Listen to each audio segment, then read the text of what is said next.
슬픔의 불 가운데 요한복음 12장 27절로 29절 무슨 말을 하리요?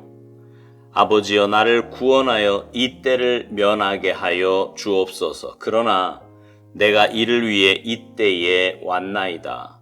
아버지여 아버지의 이름을 영광스럽게 하옵소서. 슬픔과 어려움에 대한 성도의 태도는 고난들을 막아달라고 구할 것이 아니라 매번 슬픔의 불을 지나면서 하나님께서 창조하신 자아를 보전하게 해달라고 구하는 것이어야 합니다. 주님은 슬픔의 불을 받아들이셨습니다. 그리고 고통으로부터 구원받으신 게 아니라 바로 고통 안에서 구원을 받으셨습니다.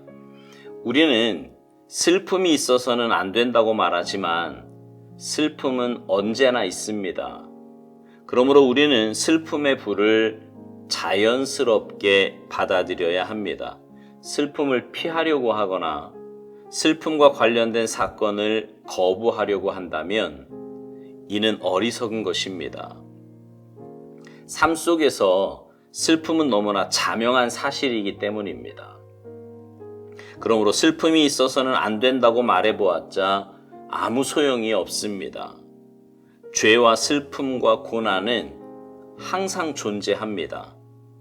우리는 하나님께서 그러한 것들을 실수로 허락하셨다고 말해서는 안 됩니다.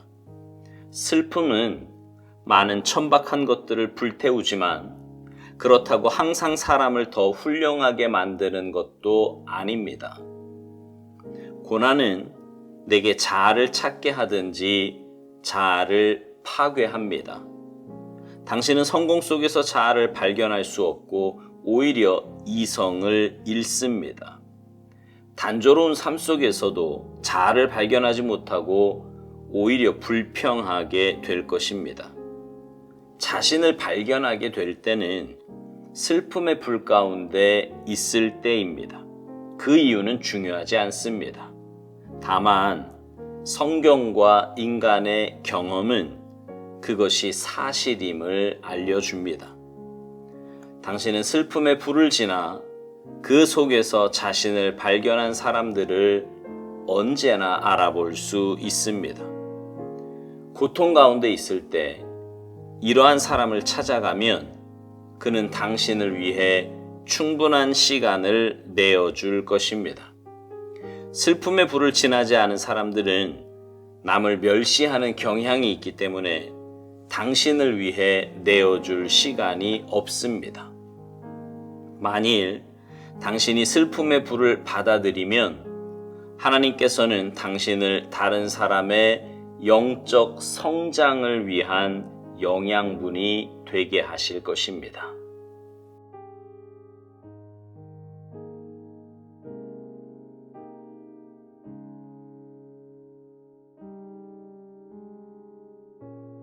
묵상을 나누며 혹은 설교 시간에 제가 종종 드리는 말씀이 우리 믿는 사람도 인생의 고난과 아픔에서 예외는 아니라는 것이었습니다. 육신을 입고 죄 많은 이 세상에 사는 동안 우리는 그 누구도 이 문제에서 자유로울 수 없습니다. 그래서 우리는 하나님께 고난과 아픔이 우리 인생에서 없게 해달라고 기도할 것이 아니라 잘 이겨나갈 수 있도록 믿음과 힘과 은혜를 달라고 구해야 합니다. 이것을 오스왈드 목사님은 이렇게 표현했습니다. 슬픔과 어려움에 대한 성도의 태도는 고난을 막아달라고 구할 것이 아니라 매번 슬픔의 불을 지나면서 하나님께서 창조하신 자아를 보전하게 해달라고 구하는 것이어야 한다고요. 그러니까 슬픔과 어려움이 없을 수는 없기에 그 문제 가운데서도 하나님께서 창조하신 자아, 다시 말해 하나님의 자녀로서의 정체성을 잃어버리지 않게 해달라고 구해야 한다는 것입니다. 그러면서 우리 주님도 슬픔의 불을 받아들이셨는데 고통으로부터 구원받으신 게 아니라 바로 고통 안에서 구원을 받으셨다고 말합니다. 그러니까 예수님도 십자가의 고난 자체에서 구원받으신 게 아니라 분명 십자가의 고난과 아픔이 있었지만 그 고난과 아픔을 이기시고 부활하셨고 그 부활의 첫 열매가 되심으로 우리 모두에게 구원의 길을 열어주신 것입니다. 오스왈드 목사님은 슬픔의 불은 언제나 있는 것이기에 자연스럽게 받아들여야 한다고 말합니다. 슬픔을 피하려고 하거나 슬픔과 관련된 사건을 거부하려고 한다면 그것은 어리석은 일이라는 거예요.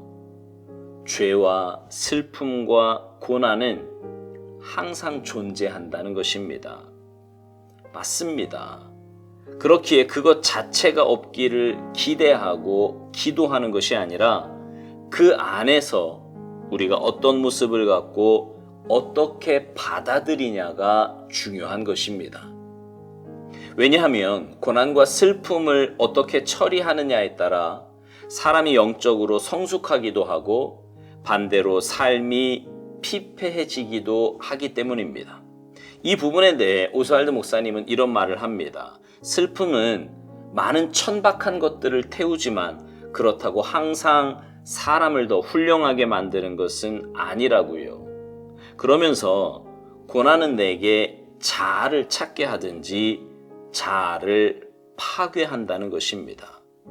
그렇습니다. 우리의 삶의 고난은 분명 아픔이고 힘듦입니다. 그러나 그 아픔과 힘듦으로 인해 우리는 삶을 돌아보게 됩니다. 마음이 가난해지지요.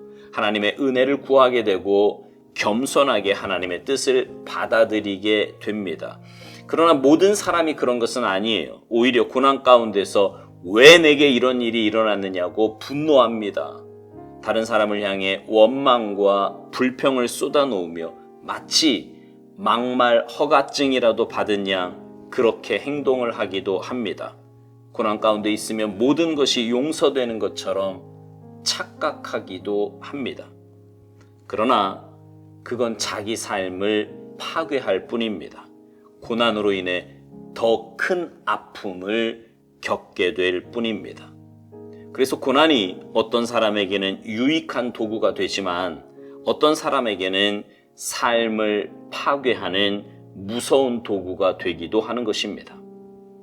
또 하나, 고난을 믿음으로 잘 이긴 사람은 그 고난이 사명이 되기도 합니다. 무슨 말이냐 하면 고난을 그렇게 믿음으로 잘 이긴 사람은 다른 사람이 동일한 고난 혹은 비슷한 고난 가운데 있을 때 그 사람의 아픔을 공감해주고 함께 울어주며 누구도 줄 수 없는 따뜻한 위로와 사랑을 베풀어 줄 수 있는 것입니다. 이런 예가 좀 그렇긴 하지만요. 자녀를 앞세운 부모는 평생 마음에 한을 품고 산다는 말이 있습니다. 그래서 부모가 돌아가시면 산에 묻지만 자식이 죽으면 가슴에 묻는다는 말도 있지 않습니까? 그런 아픔을 경험한 사람은 누구의 위로도 사실 위로가 되지 않습니다. 그 아픔을 가늠할 수 없기 때문이지요. 그러나 동일한 고난을 당한 사람이 그것을 경험한 사람이 하는 위로라면 이야기가 다릅니다. 누구보다 그 마음을 잘 알고요. 누구보다 공감하기 때문입니다. 오스왈드 목사님은 이 부분에 대해서 이렇게 말을 합니다. 당신은 슬픔의 불을 지나 그 속에서 자신을 발견한 사람들을 언제나 알아볼 수 있다는 것입니다. 왜냐하면 그런 사람은 충분한 시간을 내어 공감해주고 위로해줄 것이기 때문입니다. 그러면서 묵상 마지막에서 오스왈드 목사님은 이런 말을 합니다. 만일 당신이 슬픔의 불을 받아들이면 하나님께서는 당신을 다른 사람의 영적 성장을 위한 영양분이 되게 하실 거라고요. 슬픔을, 고난과 아픔을 잘 이겨낸 사람은 자신만 영적으로 성숙해지는 것이 아니라 다른 사람의 영적 성장에도 큰 도움이 될 수 있다는 말입니다. 그러니 슬픔과 고난을 어떻게 처리하느냐 하는 것은 나와 내 주위에 있는 사람들 그리고 내가 속한 공동체에 굉장히 중요한 영향을 주게 되는 것입니다. 사랑하는 성도 여러분, 여러분은 슬픔과 고난에 대해서 어떻게 반응하십니까?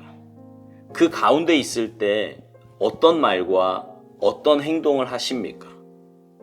그 고난은 여러분을 성숙으로 인도하는 도구입니다.